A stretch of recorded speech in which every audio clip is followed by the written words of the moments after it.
بسم اللہ الرحمن الرحیم۔ سورۃ المنافقون،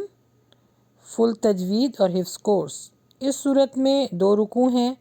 11 آیتیں ہیں، 180 کلمات ہیں، 973 حروف ہیں۔ سب سے پہلے جان لیتے ہیں تجوید۔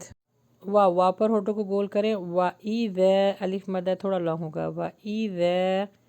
ذال کا مخرج بھی سافٹ لگے گا، وَإِذَا قی یا مدہ ہے لانگ ہوگا، قاف کی آواز ہیوی ہوگی، قیل لہم تعالوا عین کا مخرج لگے گا اور الف مدہ ہے، تعالوا لو حرف لین ہے، جلدی پڑھیں گے، تعالوا یس یہاں پر سین کا مخرج دھماک لگائیں، یس تا غین کا مخرج کو ہے چلنے دیجئے، تا فر لکم رسول اللہ لو وو یہ دونوں حرف لین کے ساؤنڈ میں پڑھا جائے گا، لیکن جما کے کیونکہ تجدید ہے، لو وو رؤوسہم و رأی یہاں پہ حرف لین ہے، جلدی پڑھیں، ورأیتہم یا صاد کا مخرج لگے گا دال کے ساتھ جماؤ کر کے، یصدون واو مدہ تھوڑا لو ہوگا، دون وہم یہاں پہ غنہ ہوگا، وہم یہاں پہ ہلکا سا ہمس ہوگا، وہم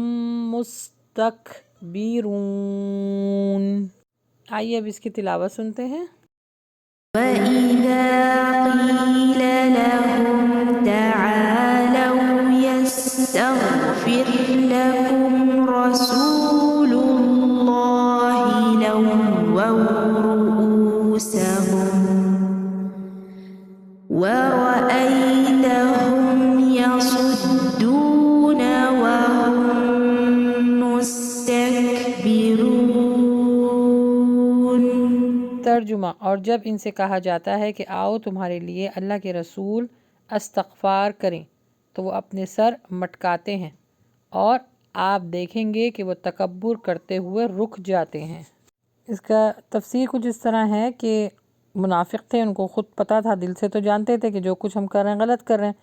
نبی صلی اللہ علیہ وآلہ وسلم کو آخری پیغمبر نہیں مانتے تھے، ان کی بات نہیں سنتے تھے۔ پھر نبی صلی اللہ علیہ وسلم نے اس چیز کی آفر بھی کی کہ جب تم سے کوئی غلطی ہو جائے تو تم آ کے بتاؤ تاکہ رسول صلی اللہ علیہ وسلم تمہاری طرف سے استغفار کریں۔ تو اس بات پہ ان کو بڑا تکبر ہوتا تھا کہ نبی صلی اللہ علیہ وآلہ وسلم ہمارے لیے استغفار کریں گے، کیونکہ ان کو تو اللہ معاف فرمائے استغفر اللہ کوئی حیثیت دیتے نہیں تھے نا، تو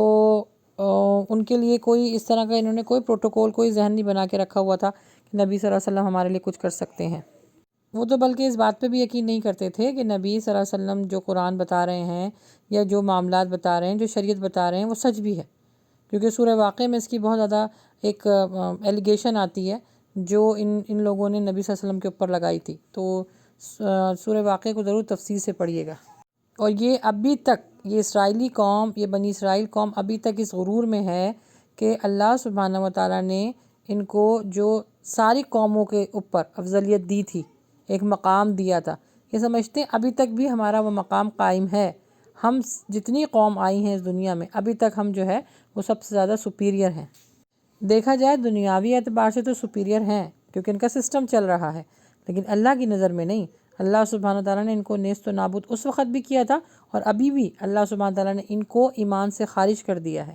یہ دین اسلام سے نکل چکے ہیں، ان کا ٹھکانہ صرف اور صرف جہنم ہے۔ وہ بھی اگر مرنے سے پہلے توبہ نہیں کرتے تو یہ زندگی میں توبہ نہیں کرتے، دیکھیں نا یہاں پہ بھی تو یہ بتایا جا رہا ہے کہ یہ تو توبہ ہی نہیں کرتے، نہ ان کے اندر غرور بہت تھا۔ اور تکبر اور غرور کا سب سے بڑا جو ایلیمنٹ ہوتا ہے وہ یہ کہ اپنے آپ کو سب سے زیادہ سپیریئر سمجھنا، اور سامنے والے چاہے جتنی بھی اس کے پاس ویلیو ہو، جتنا بھی اس کا مرتبہ ہو، ان سب کو زیرو سمجھتے ہیں، بس صرف اپنے آپ کو بہت اچھا سمجھتے ہیں۔ تو یہاں پر پھر میں آپ کے لیے ایک سوچ اور ایک سوال چھوڑ کے جا رہی ہوں، کیا ہم ان جیسے ہیں؟ ہم اپنے دل کا محاسبہ کریں کہ جب ہمیں کوئی بات بتائی جاتی ہے تو ہم یہ سمجھتے ہیں کہ نہیں ہمیں تو ہر چیز پتہ ہے، ہمیں تو سیکھنے کی ضرورت ہی نہیں ہے، اور یہ حکم یہ معاملات ہمارے لیے تو آئے نہیں ہیں، یہ تو بنی اسرائیل قوم کے لیے آئے، اللہ تعالیٰ ان کو ڈرا رہا ہے۔ کیا ہماری زندگی کا قرآن کے ساتھ یہی سلوک ہے؟ خاص طور پہ جو شوہر حضرات ہوتے ہیں وہ اس بارے میں جب خواتین ان سے کہتی ہیں کہ آپ دین کو سیکھیے، سمجھیں اور ہمیں بھی دین کو پرووائڈ کریں تاکہ ہم بھی دین کو سمجھ سکیں، زندگی اس کے مطابق